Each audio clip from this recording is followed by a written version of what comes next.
एक सिंध जवा, एक सकाफत जवा, नारो सदा जिए सिंध जवा, जिए सिंध जवा।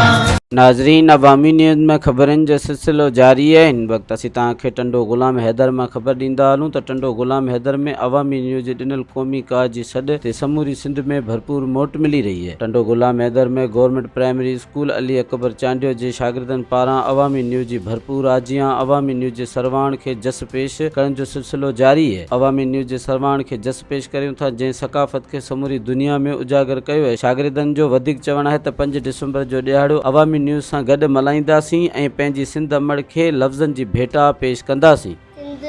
में असांजो तइलीम सां आहे छा असांजो, मुंहिंजो नालो इक़रा आहे। अॼु असां सिंध जी सकाफ़त जो ॾियारो मल्हाए रहिया आहियूं। सिंध जी सकाफ़त जो ख़ासि निशान अजरक टोपी आहे। सिंध जो सूफ़ी शाइर शाह अब्दुल लतीफ़ पिटाई आहे।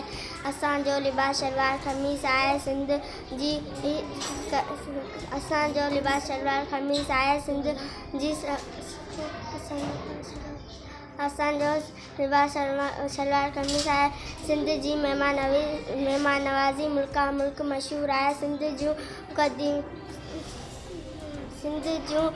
ख़ासि रांदियूं मलाखड़ो कबड्डी आहिनि। मज़ीद खबरों और तफसीलात के लिए विजिट करें हमारी वेबसाइट www.awamiNewsHD.com।